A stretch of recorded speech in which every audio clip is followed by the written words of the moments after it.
Mi iglesia querida, hermanos, hermanas, muy amados de mi corazón, aquí estamos para presentarle el estudio de la palabra del Señor del capítulo 7 del Evangelio de San Juan. Padre Santo, Padre amado, nosotros bien sabemos que tu unción, tu sabiduría y tu gracia son ingredientes esenciales para que ese tiempo sea de algún valor en nuestra vida. Y así, Señor, humildemente nosotros que nos acercamos a ti para oír tu palabra, le pedimos, Señor, que no sea Pastor Nery a falar, que sea tú mismo, Señor.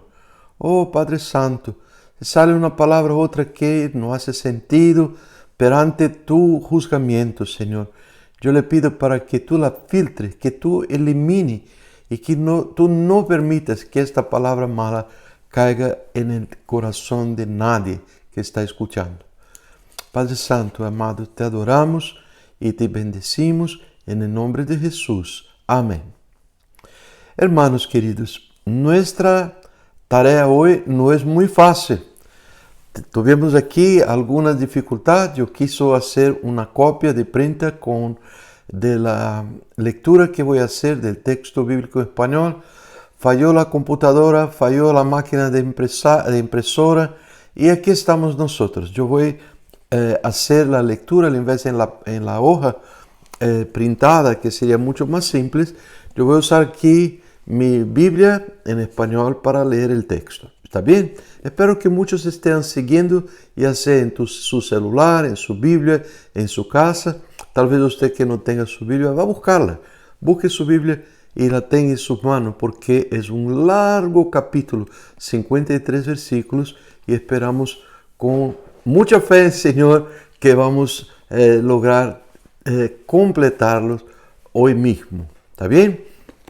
Y así dice la palabra del Señor en Juan capítulo 7. Yo voy a leer inicialmente un solo versículo y voy a dar algunas explicaciones. Y así dice: después de estas cosas, andaba Jesús en Galilea, pues no quería andar en Judea, porque los judíos procuraban matarle. Bien, nosotros ya sabemos que Galilea era la parte norte, Judea la parte sur, a donde vivían los hombres líderes de la religión de los judíos, los grandes opositores a Jesús, y el texto nos dice que ellos querían matar a Jesús. En este tiempo de su vida ya como que estamos por vuelta de 6 meses antes de la última Pascua que Jesús irá entonces celebrar en Jerusalén y será aprisionado y muerto. 6 meses antes el clima ya era muy tenso, de mucha persecución contra Jesús. Bien, al leer este versículo, algunos entienden así, que Jesús estaba con miedo de que lo matasen en Judea. Por esa razón se quedó en Galilea. Hermanos, yo tengo que explicar para ustedes que esto no es así. La palabra nos cuenta, conforme yo leí para usted, que él no quería andar en Judea porque los judíos procuraban matarle. Pero pastor Nery, ¿qué diferencia hace? Si no quería, porque estaban buscando matarle, porque tenía miedo. No es una conclusión correcta. Jesús no sabe lo que es miedo. La palabra del Señor nos cuenta, y yo voy a decir para usted en este texto de Juan capítulo 3, que ya estudiamos, que en este testimonio que nos dio Juan Bautista respecto de Jesús, él dice sobre él que él viene de arriba y que él es sobre todos. Él viene del cielo y por esa razón él es sobre todos. Y Dios no da a él el Espíritu Santo por medida. Él no hace como que un límite para cuánto del Espíritu Santo Dios da a Jesús. Y la palabra del Señor nos dice que el Señor nos ha dado, Dios nos ha dado, no el espíritu de cobardía, pero espíritu de valor o de poder, amor y moderación. Entonces no hay nadie en este universo que tenga tanto valor, tanta coraje, tanta desconocimiento de que sea miedo, que no sea Jesús. Jesús es pleno del Espíritu Santo. Nosotros conocemos el texto en que Él fue bautizado, en que vino sobre Él el Espíritu Santo en la forma de una paloma, y desde ese momento entonces Jesús caminó en la virtud del Espíritu. Entonces esto no era de ninguna forma miedo. Otra cosa, Dios tiene tiempos determinados con mucha rigidez. Dios cumple el tiempo que Él propio determinó. Y había un tiempo determinado por Dios Padre para que Él cuidara de la partida de Jesús de la tierra. Y ese tiempo no había todavía se cumplido. Y por esta razón Jesús no iría todavía ser, como ustedes van a ver, espero poder mencionar para ustedes, tantas tentativas de aprisionar a Jesús, tantas tentativas de matar a Jesús. Antes que llegó el día, nada de esto ocurrió. Hubo situaciones interesantes, ahí mismo en la ciudad de Nazaret, de donde Jesús fue criado, en que los hombres, al oír la palabra del Señor Jesús, rechazándolo, como que lo llevaron a fuerza en alto de una montaña para arrojarlo desde ahí arriba y matarlo. Pero Jesús, la palabra del Señor nos dice, Él pasó por medio de ellos y se fue. Como que si no hubieran hombres. Ese es el poder de Dios. Como si no hubiera enemigos ningunos. Jesús es poderoso. Jesús no tiene miedo. Jesús sana del miedo a través de su Espíritu Santo. Bien entendido, hermanos. Bien, el segundo versículo que dice la palabra del Señor es que estaba cerca la fiesta de los judíos, que se llama la fiesta de los tabernáculos. Un tabernáculo es una cabana, es una construcción bien débil, es una construcción bien liviana, con estacas de palo, con hojas livianas. Y yo voy a contar ahora lo que es esta fiesta de tabernáculos, no para que usted tenga más cultura de fiestas judaicas, pero porque en la belleza de la palabra del Señor, Dios nos enseña esto para representación de su Hijo Jesús y su ministerio terreno. Miren que con atención. La fiesta de los tabernáculos era una de las tres grandes fiestas celebradas por el pueblo judío. Las otras eran la fiesta de la Pascua, la otra la fiesta de Pentecostés y de los tabernáculos, que era entonces celebrada de una manera muy solemne. De las tres fiestas, las fiestas de los tabernáculos era la más alegre, una fiesta de gran festividad. Era celebrada desde la Pascua, se contando 6 meses adelante. Como la Pascua era en abril, la fiesta de los tabernáculos generalmente era celebrada en fines de septiembre o principio de octubre. Todos los hombres de la nación que vivieron en un radio de 15 millas de Jerusalén eran obligados a ir a Jerusalén y participar. Pero particularmente en relación a esta fiesta, los otros venían de grandes distancias porque era un gran placer participar de esta solemnidad, la fiesta de los tabernáculos. ¿Está bien?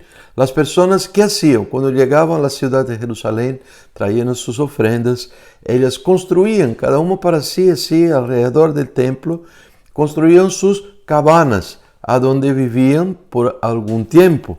Cabanas o tabernáculos, una estructura como yo informé a usted. Los que vivían en Jerusalén, que tenían casas con techo plano, como era el costumbre de aquella época, construían las cabanas en el techo de sus casas, de forma que por una semana todo el pueblo vivía en cabanas, fuera de su casa, vivía de esta manera. Y esta era una forma de rememorar, como si fuera lembrando de la historia del pueblo de Israel, de los tiempos que atravesaban el desierto por 40 años y que vivían en tiendas. Entonces vivían fuera, no eran casas. Entonces así celebraban para se acordaran de aquellos tiempos tan difíciles. Esta fiesta, hermanos, prosiguiendo, tenía dos ritos, dos costumbres, dos solemnidades muy importantes. La primera es que llamamos la retirada de las aguas, ya voy a decir, y la segunda, el prender de las luces. Y Jesús hace una referencia a los dos componentes de la fiesta, usando a estos componentes para ilustrarse a sí mismo y ilustrar su ministerio terreno. De la misma forma que él hizo, todos vamos a recordar, en el capítulo 6, cuando habiendo multiplicado el pan, el alimento necesario para el sostén del cuerpo humano, Jesús entonces se compara al pan, diciendo, yo soy el pan, pero no este pan, yo soy el pan vivo que bajó del cielo para dar vida al mundo. Y todos deben comer, y profetizó de su sacrificio en la cruz, de mi carne, vivir de la fe en mi sacrificio en la cruz y beber de mi sangre que los purifica de todos los pecados. Jesús está hablando de una forma metafórica, de una forma ilustrativa, usando una ilustración para dar énfasis a su precioso ministerio. Y aquí también yo digo, las aguas y las luces. Miren solo, aquí nosotros vamos a leer más adelante ese versículo. Si usted tiene su Biblia, puede acompañar en los versículos 37 y 38 de este capítulo 7. Yo voy a leer para ustedes aquí en mi Biblia. En el último y gran día de la fiesta, Jesús se puso en pie y alzó la voz, diciendo, si alguno tiene sed, venga a mí y beba. El que cree en mí, como dice la Escritura, de su interior correrán ríos de agua viva. Esto dijo del Espíritu que habían de recibir los que creyesen en él, pues aún no había venido el Espíritu Santo, porque Jesús no había sido aún glorificado. Entonces estoy hablando de la parte de la solemnidad de las aguas, este componente de la fiesta de los tabernáculos. Jesús entonces se compara a uno que es la agua viva. Si alguien tiene sed, ¿por qué él decía esto? Porque mira lo que se pasaba. Durante los 7 días de fiesta, en la parte de la mañana, era la tradición que alguien iría a traer como que un enorme contenedor de agua, color dorado, lleno de agua de la fuente de Siloé. Era la fuente principal fuera de los muros de Jerusalén. Y entonces este gran contenedor era entonces llevado en una procesión por los sumos sacerdotes para el templo. Y a medida que la procesión entraba por la puerta de la ciudad, entonces las trompetas tocando para marcar la alegría de la ocasión y el pueblo cantando juntos. El texto de Isaías 12:3. Qué lindo, espero que usted esté así como que viendo esto como si fuera una película delante de sus ojos. Y el pueblo todo cantando, reunido en la plaza alrededor del templo, cantando, con alegría tiraremos agua de los pozos de salvación. Con alegría sacaremos agua de los pozos de salvación. El pueblo todo gritando, las trompetas tocando, el agua entrando en este gran contenedor dorado. Y una vez entrado en el templo, los sacerdotes entonces ellos marchaban alrededor y el coral del templo cantando los salmos 113, 114, 115, 116, 117, 118, es el llamado el Halel, este grupo de salmos. Y la agua era entonces ofrecida como un sacrificio a Dios, agradeciendo por las lluvias que resultaron en las cosechas para sostén del pueblo.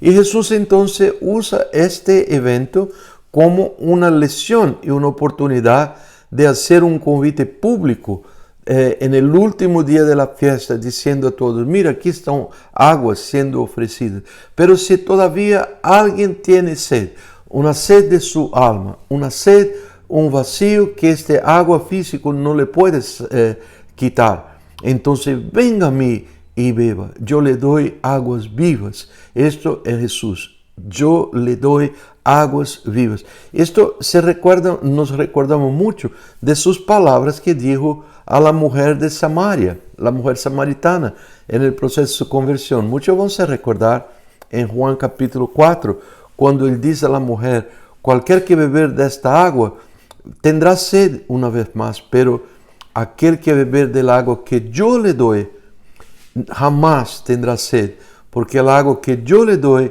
va a ser en él como que una fuente a jorrar para la vida eterna. Es el componente de las aguas con la cual Jesús se ilustra como siendo el que realmente es lo que sana la sed espiritual de uno. El segundo componente entonces es el componente de las luces. Y nosotros vamos a ver esto con más detalles, si Dios nos permitir, la próxima semana, cuando hablaremos del capítulo 8, que nos dice más o menos así, Jesús diciendo: yo soy la luz del mundo, quien me sigue no andará en tinieblas, pero tendrá la luz de la vida. Jesús se compara entonces con la luz. Esta ceremonia de las luces, muy linda, habían entonces construido 4 grandes lámparas. Todo esto era con aceite, transporte para 2000 años atrás, no era una lámpara LED como tenemos hoy. Pero imagínense ahora, en la oscuridad de la noche en Jerusalén, solo uno podría ver las estrellas o la luna, si así tuviera. Entonces estos globos luminares construidos, eran 4 al todo, en el atrio, en los alrededores del templo, y abajo de esas lámparas, el pueblo cantando, danzando, recitando alabanzas al Señor con grande alegría, con gran intensidad, por muchas horas, noche adelante, todos segurando en sus manos antorchas prendidas, y mientras tanto los levitas, la orquesta de los levitas, cantando alabanzas al Señor. Y Jesús usa entonces esta oportunidad para establecer esta otra comparación, diciendo: yo soy la luz del mundo. Todos estos luceros, todas estas antorchas, esta lámpara tan grande, todo, esto no es nada. Jesús es lo que puede alumbrar, iluminar mi corazón, su corazón. En esta metáfora, comparando a Jesús con la luz divina, ella aparece muchas veces en el Antiguo Testamento, y yo no tendría el tiempo para leer para usted tantos pasajes en que Jesús es comparado con la luz. La más linda que voy a escoger para usted son 2 de ellas. Una es escribida por Isaías, que le fue dicho estas palabras, fueron dichas estas palabras por el Señor Dios Padre respecto de Jesús, diciendo que mi pueblo, este pueblo que anduvo en tinieblas, vio una grande luz. Y sobre los que habitaban en las regiones oscuras de la sombra de la muerte, entonces resplandeció la luz.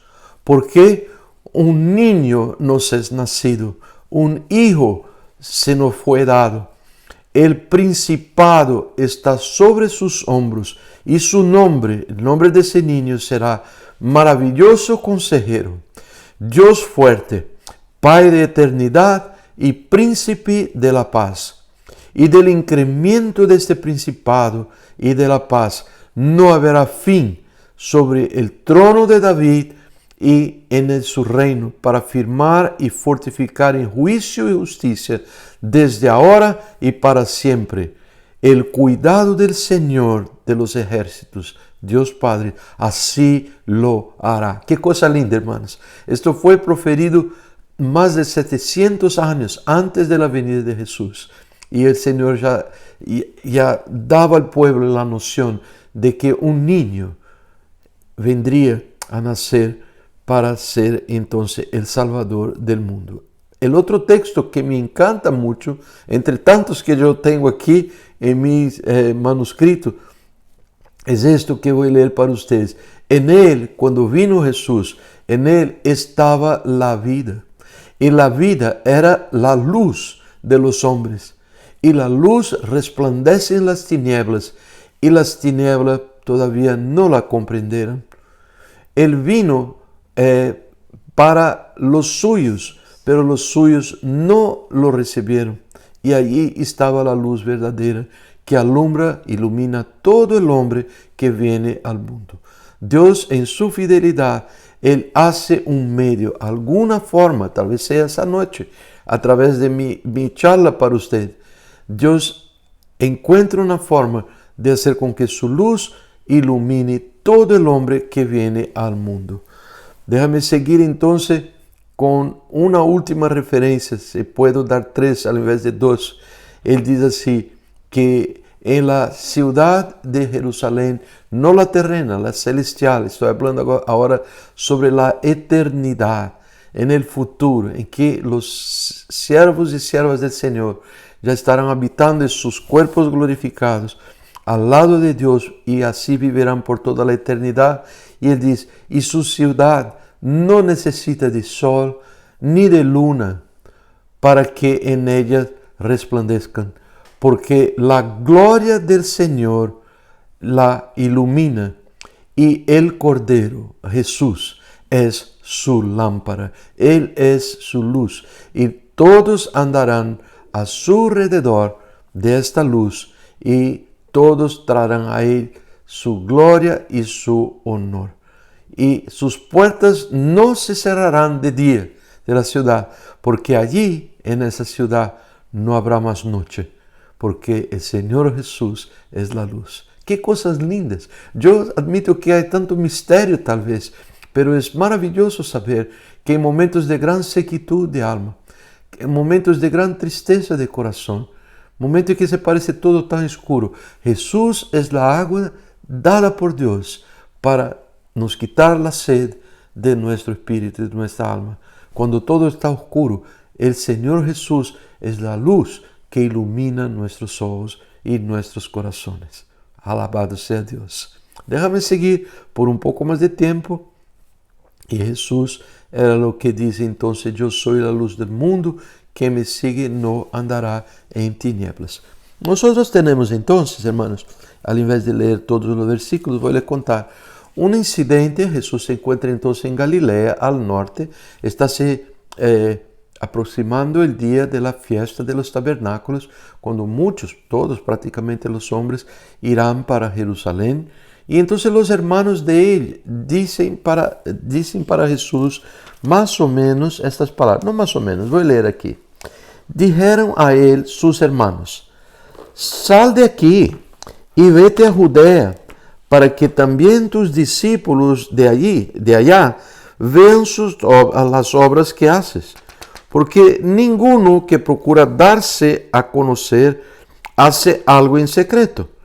Si estas cosas hace, manifiéstate al mundo, porque ni aun sus hermanos creían en él.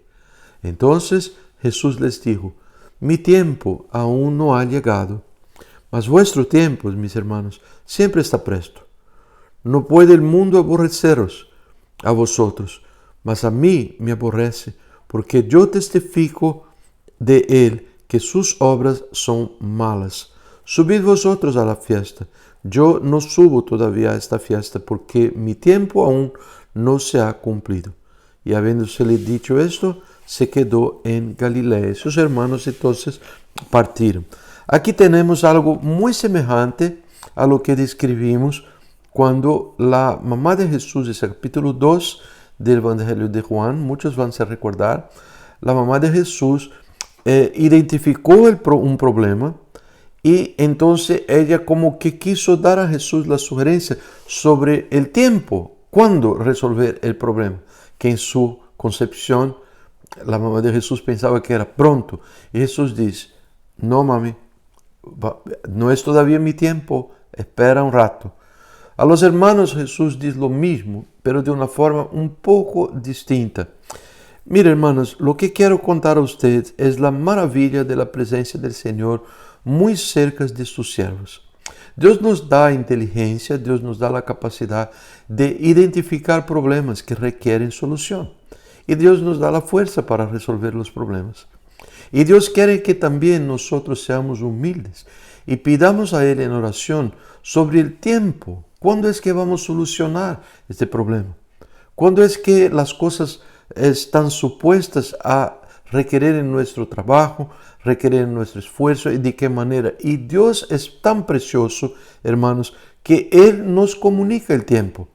No es necesario que nosotros intentemos forzar la mano de Dios para hacerlo en nuestro tiempo. Esto no es posible. Muchas personas viven en gran ansiedad cuando quieren tan fuertemente algo que esto se torna como que un ídolo en sus vidas, que no pueden esperar y ni pueden admitir la posibilidad de que tal vez nunca tendrán lo que desean sus corazones, porque Dios es su soberano, Dios es su Señor.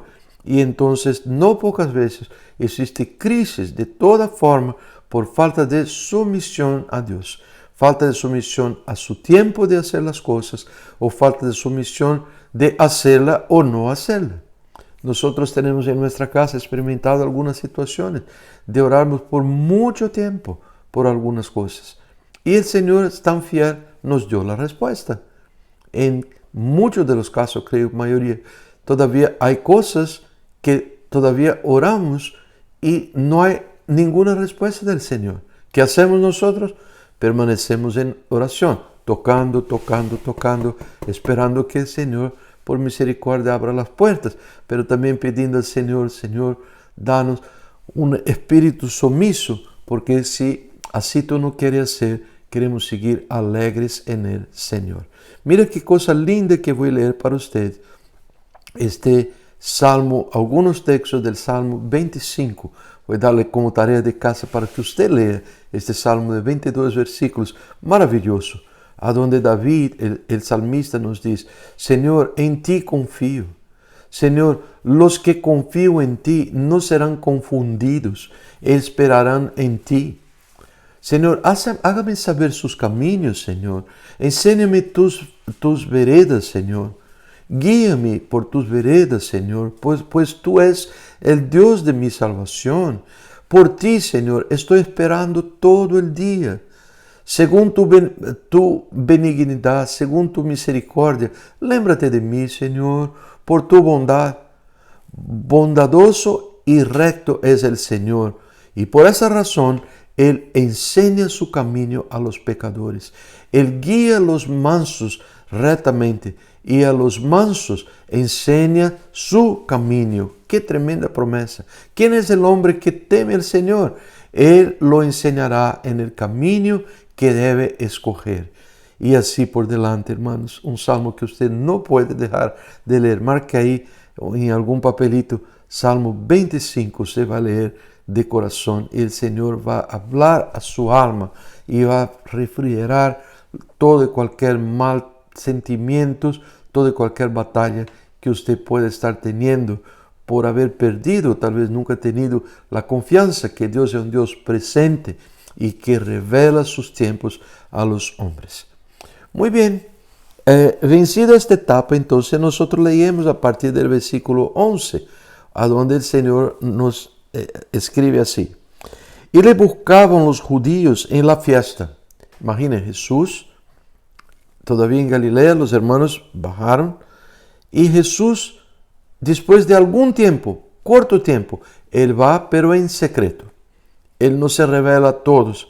Hay una fuerte impresión de que posiblemente el Señor así lo hizo para evitar que cualquier manifestación más grande de falsa adoración a Él cuando entrara en Jerusalén solo haría empeorar el relacionamiento de Él con los líderes judíos. Y esto podría entonces perjudicar el mensaje que Jesús quería entregar en el día de la fiesta, conforme vamos a ver en poco. Ahí dice entonces la palabra del Señor que había un gran murmullo acerca de Él entre la multitud. Pues unos decían: Él es bueno, pero otros decían: no, sino que engaña al pueblo. pero ninguno hablaba abiertamente de él por miedo de los judíos. Pero, y así estaba ese murmullo, a la mitad de la fiesta, dice la palabra del Señor, o sea, el tercer o cuarto día, subió Jesús al templo y empezó a enseñar. Esto es algo, hermanos, quiero informar, que era común que muchos rabís, muchos enseñadores del pueblo, de varias partes del país que ahí se encontraban, ellos subían al templo en la posición alta de la ciudad de Jerusalén y ellos empezaban a enseñar a los ointes, las personas alrededor que querían aprender la palabra del Señor. Y los judíos entonces, al oír Jesús que abre su boca y empieza a hablar grandes maravillas, mira, el conocimiento que Jesús tenía de las Escrituras era un conocimiento divino. Y el pueblo se quedó maravillado. Y los líderes judíos se miraban a los otros. ¿Cómo es que este hombre puede saber estas cosas? Que él nunca hizo un curso formal en ninguna gran escuela rabínica para aprender la palabra del Señor. Hermanos, lo que Jesús profería era de una calidad mucho superior que el desempeño de cualquier otro maestro. Y Jesús dice a ellos, con naturalidad, Él dice, mi doctrina no es mía, pero es de aquel que me envió, o sea, Dios Padre. Si alguien quiere hacer la voluntad de Él, si alguien se dedica a Dios diciendo, Señor Dios, yo quiero hacer tu voluntad, dame tu gracia, y yo quiero tu fuerza y quiero hacer tu voluntad. Por la misma doctrina, esta persona va a conocer si ella es de Dios o si son palabras de tontería que yo esté inventando. Eso que Jesús nos dice. Toda la persona sincera que se acerca al Señor dice, Señor, está aquí mi vida, yo me he arrepentido de mis pecados, yo quiero caminar contigo. Señor, toma mi vida, Señor, haga de mí, Señor, un siervo suyo. Yo quiero, esta persona solo va a confirmar de ahí adelante que la doctrina que habló Jesús son las doctrinas de Dios, es la enseñanza de Dios. Esto no se hace al revés. Yo quiero entender todo y entonces dedico mi vida al Señor. Esto no es así. Esto no es así, hermanos. Uno puede describir para usted todas las maravillas, como que esta palabra ha bendecido mi corazón y usted oyendo. Entonces usted está contando un testimonio para otra persona, cómo Dios ha sido bueno, cómo Él habla en mi corazón y todo. Si esta persona que escucha tiene sus entrañas cerradas para Dios y no quiere dar a Dios su vida, esta persona no entiende, es un ser carnal. Y el hombre carnal, no entiende las maravillas de Dios, nos dice Pablo en 1 Corintios, capítulo 1, capítulo 2. Y así es, hermanos. Así es, el Espíritu de Dios toca el corazón. Dame, hijo mío, tu corazón y yo voy a enseñar a ustedes. Mira, vamos siguiendo entonces con la palabra del Señor en el versículo 18. Jesús nos dijo así, el que quiera hacer la voluntad de Dios, conocerá a la doctrina de Dios, o si hablo por mi propia cuenta. Esto le expliqué para ustedes.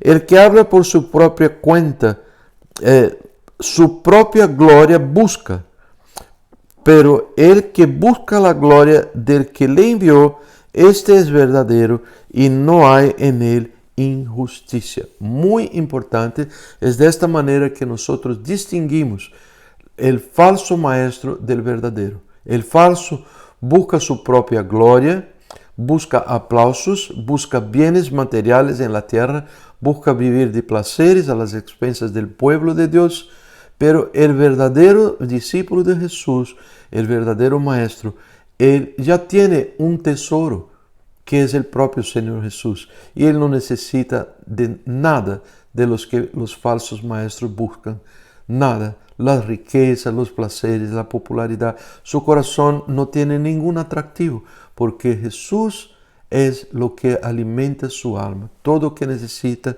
es el Señor Jesús.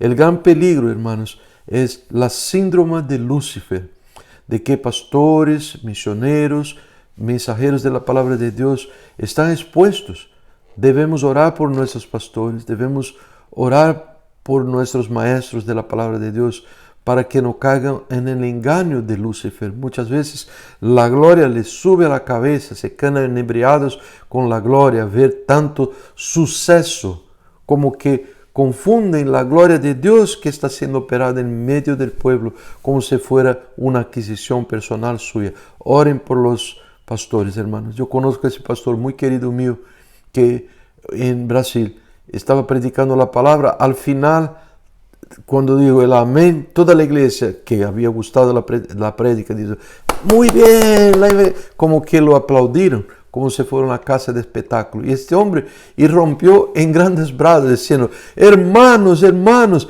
tengan misericordia de mí, cesen con este aplauso, cesen, tengan misericordia de mi corazón, yo sé muy bien cómo soy frágil, yo no quiero este tipo de cosas para que yo no caiga de la gracia del Señor que me ha dado.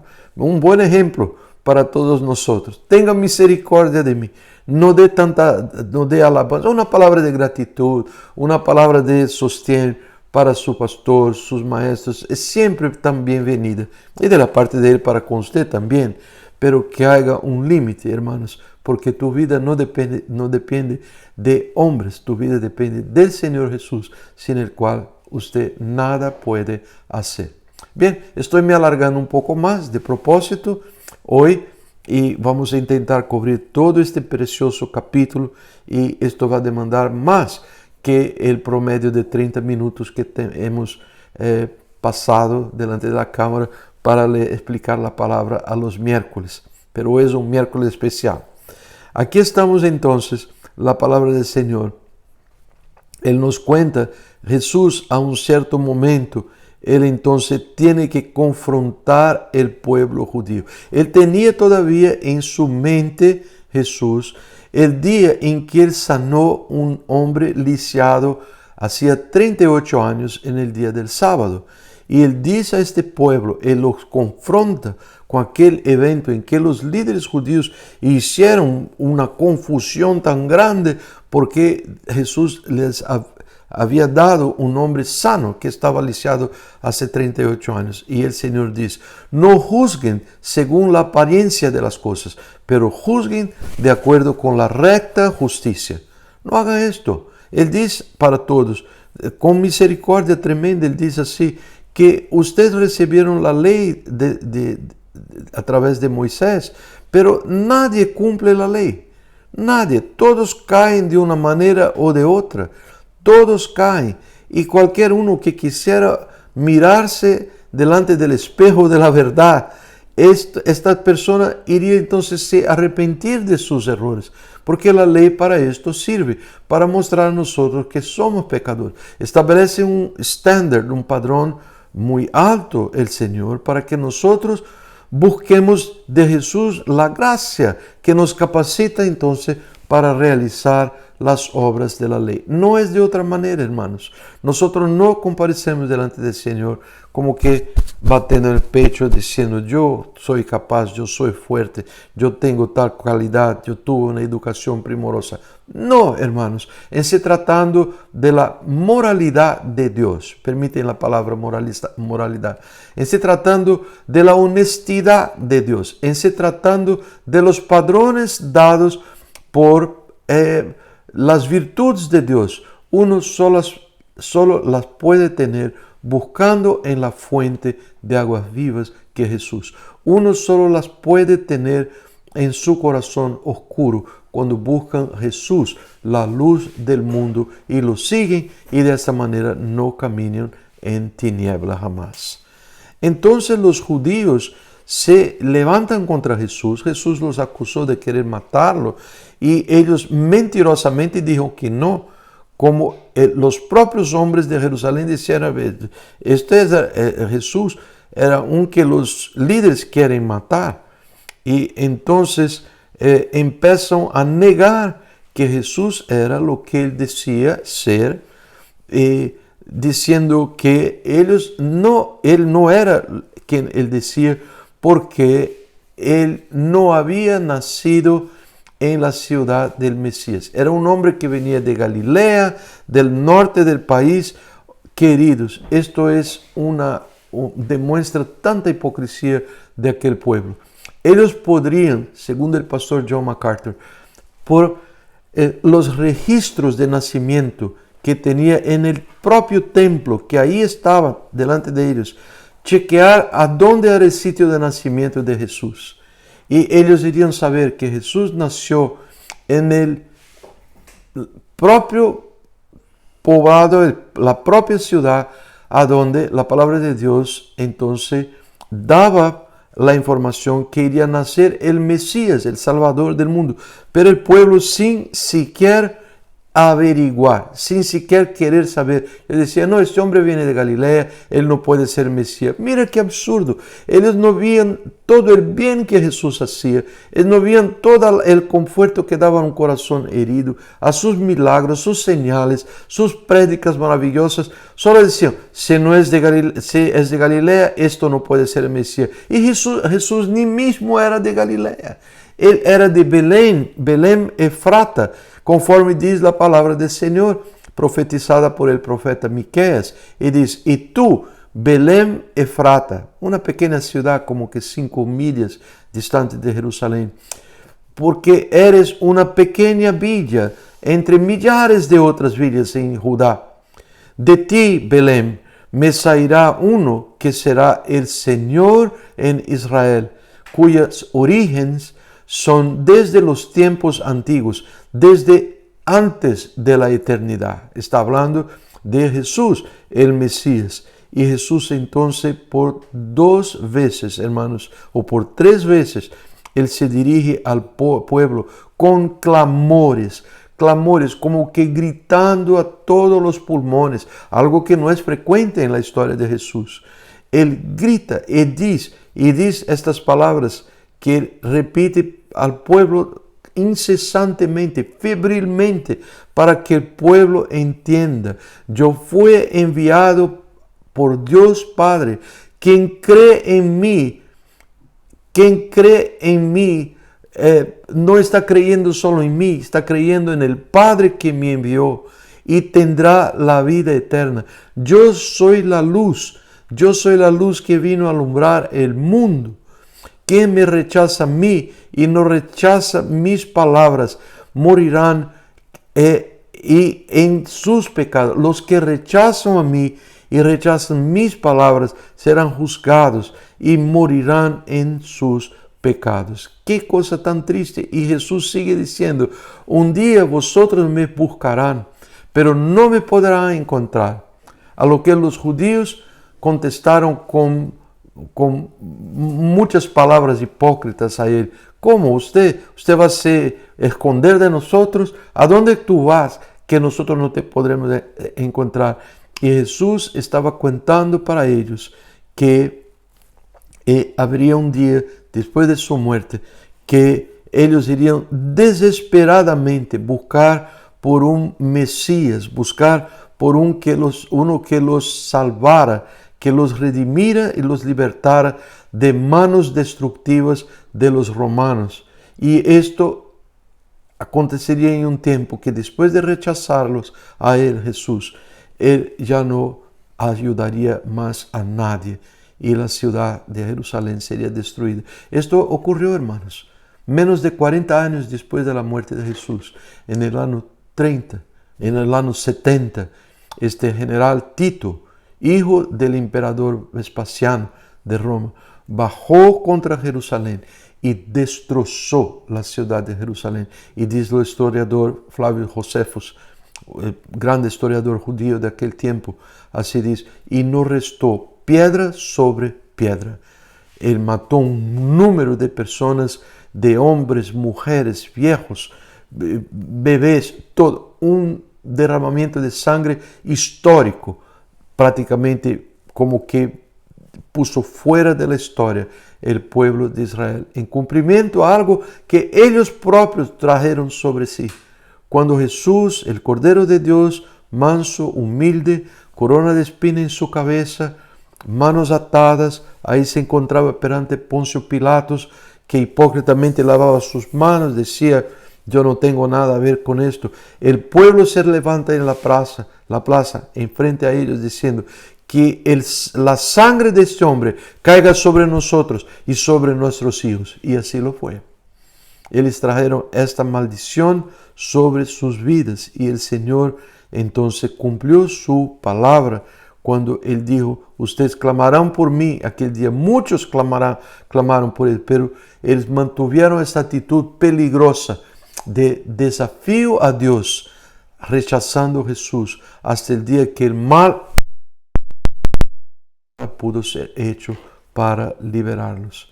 Y los judíos entonces siguieron esta actitud de gran rebeldía y Jesús entonces en el último día de la fiesta, yo ya leí ese texto, Él se puso en pie una vez más y clamó a todos los pulmones, si alguien tiene sed, que venga a mí y beba. El que cree en mí, como dice la Escritura, ríos de agua viva fluirán de su vientre.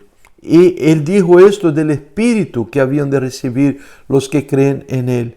Y muchos de la multitud oíron a Él y dijeron, oh, verdaderamente este es el profeta. Hermano, el otro entonces vino, Nicodemos, que lo oyó el mensaje de salvación, el capítulo 3 de Juan, vino pero muy blandos. Nadie realmente tomó una posición, no por lo menos que la Escritura de la palabra de Dios nos cuente, una posición al lado del maestro y dijo, no, este hombre nació en Belén de Judea, Belén Efrata. Él es el Mesías por las sanaciones que hace, por las conversiones de vidas, incluso mi vidas, por la palabra que Él da, por las señales que hace, por su sabiduría, por su bondad. Pero nadie levantó la voz en defensa del Señor Jesús. Y respondieron, seguían hablando unos con los otros. No puede venir el Mesías de Galilea. Entonces este hombre no es el Mesías. Hipócritas, personas de mala voluntad. Y la palabra del Señor dice, los que oyen la palabra del Señor de mala voluntad, de mala gana, estos solo tendrán a perder. Esto oirán como que sonidos sin sentidos y perderán la capacidad de se convertir al grande Dios que los quiere salvar a través de su Hijo Jesús. Este es el final del capítulo 53, versículos de ese gran capítulo de Juan capítulo 7. Hermanos, ¿a dónde es que nos encontramos? Esta pregunta vino a mí en cuanto preparaba el estudio. ¿Cómo es que hemos oído de Jesús? ¿Por qué insisten muchos? ¿Te vieron? Espero tener dejado bien claro esto. Jesús insiste. Yo vino del Padre, yo soy el Cordero de Dios, yo soy la luz del mundo, yo soy el pan de vida, yo soy el agua. ¿Cuántas ilustraciones? Jesús está usando las ilustraciones más simples que puede para abrir nuestros ojos, para hacer en los ojos de nuestros corazones, poder ver que todo lo que tenemos que hacer es clamar por el nombre de Jesús para que Él nos salve de nuestros pecados, porque esa es la promesa del Señor. Todo el que invocar el nombre del Señor será salvo. Hermanos, amigos que nos oyen, ¿será que usted ya hizo esto? ¿Será que esto es una posición que usted la mantiene? ¿Será que cuando se cae, usted piensa, bien, ahora tengo que hacer muchas cosas para agradar a Dios? ¿O será que usted sigue la palabra del Señor que dice que Dios se compadece de usted, Dios se compadece de mí? Podemos nos acercar a Él y pedir, Señor, dame tu misericordia, dame tu gracia y condúzcame, Señor, por el camino eterno. Dios oye, Dios escucha la oración de uno que clama a Él en estas bases y que lo hace de todo su corazón. Gracias, hermanos y hermanas queridas. Yo sé que yo transpuse el horario un ratón más, pero espero de todo mi corazón que esta palabra sea de utilidad y que tú permitas que ella caiga en su corazón, así como yo permita que caiga en mi corazón y que pueda brotar y dar muchos frutos para la gloria del Señor. Dios bendiga a todos.